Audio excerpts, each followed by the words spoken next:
welcome Will Link!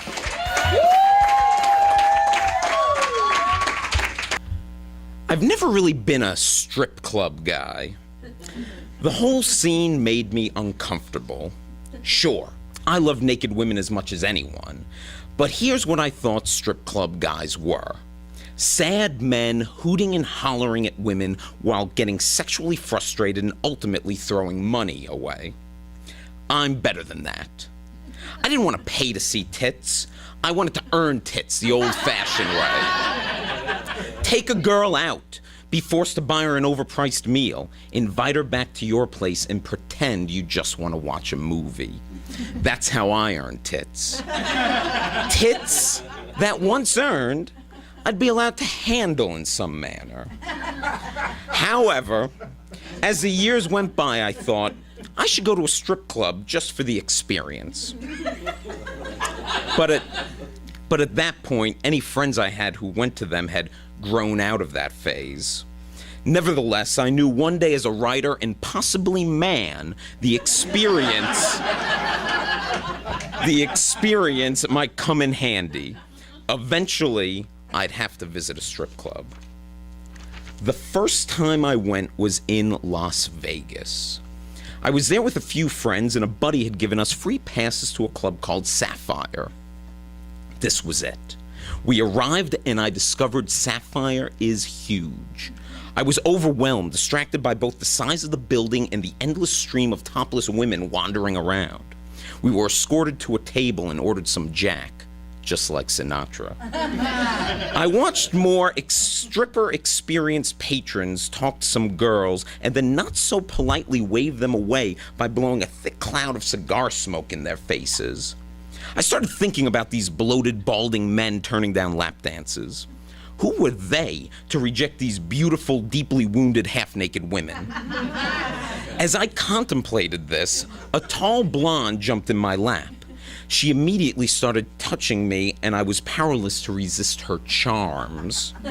She spoke in a thick Russian accent. Because I do my research, I recalled something I once read in a book on strippers.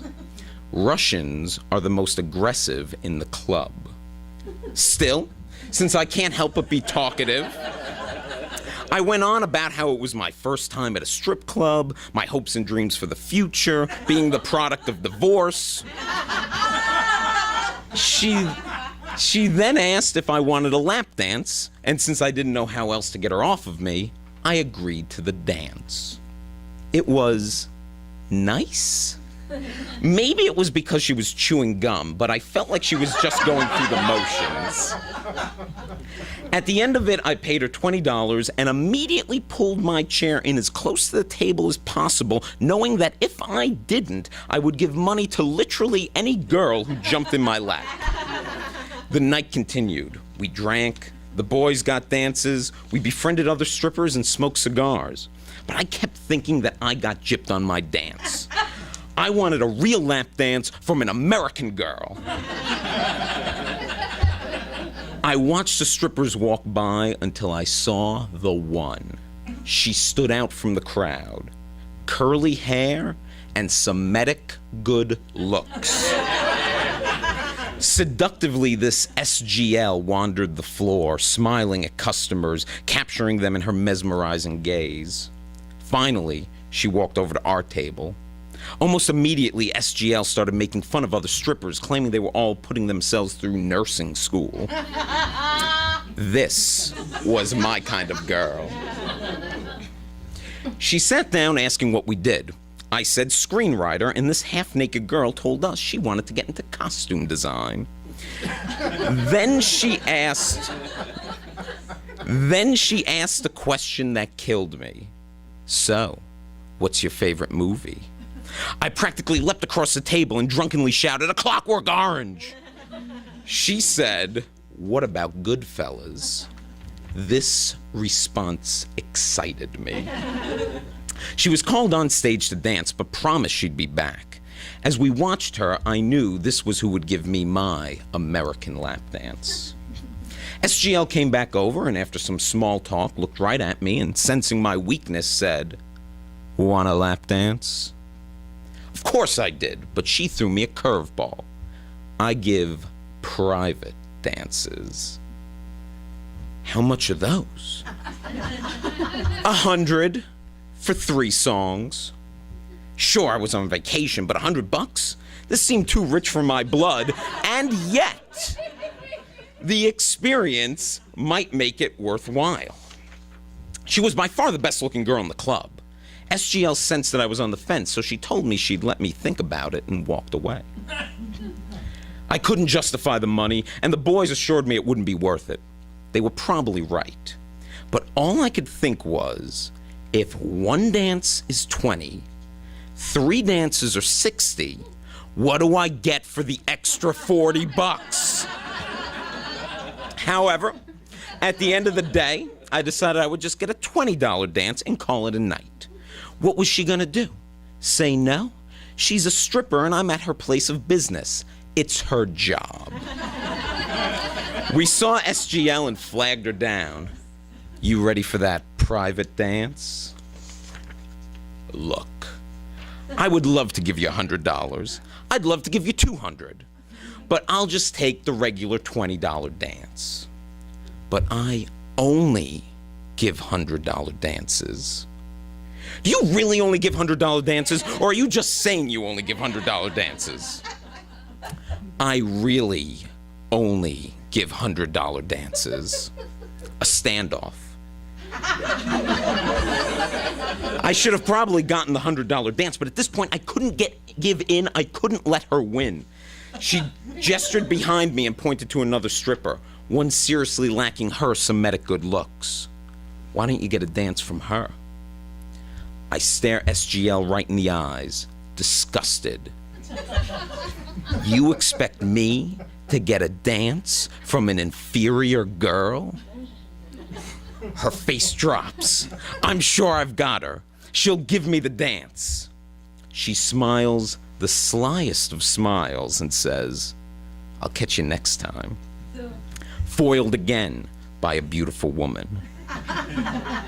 Now I'm even getting rejected by strippers, but I can't leave without getting that American lap dance, the ones I've heard so much about.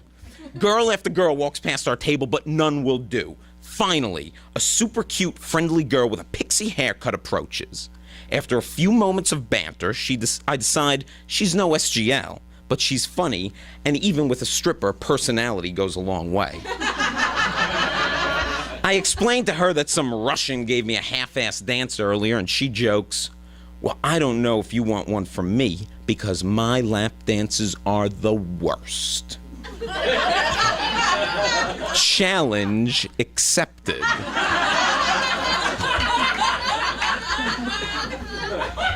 I decide I need to know what the worst lap dance is like. As a Nickelback song begins,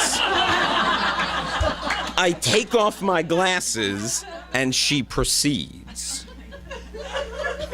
The dance is amazing.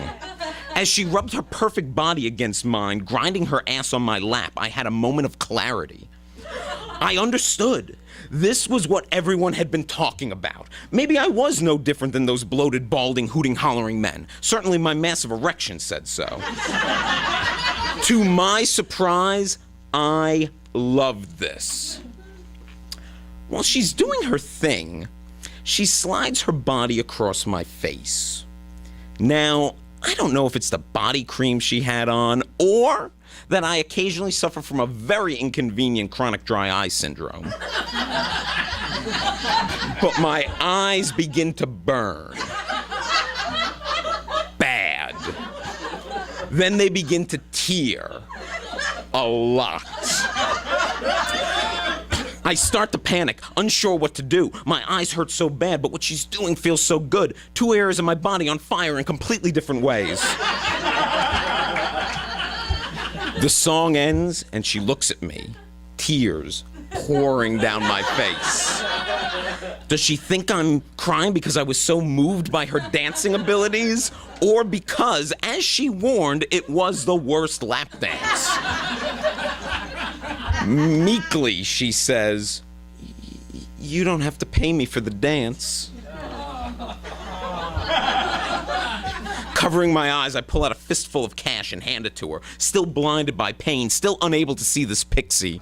You were great. You were the best. She slowly walked away. What have I done? Have my tears shattered her confidence? Will she ever give a lap dance again? At that point, it was our cue to leave. We paid the bill and headed straight back to the hotel. I haven't been to a strip club since. I finally know, and I just don't want to go. Not because I still think I'm better than these other men. It's just a waste of money. If I did go again, I'd have to wait until I had more disposable income. Then I could go back to SGL for that private dance and find out what I would have gotten for that extra $40.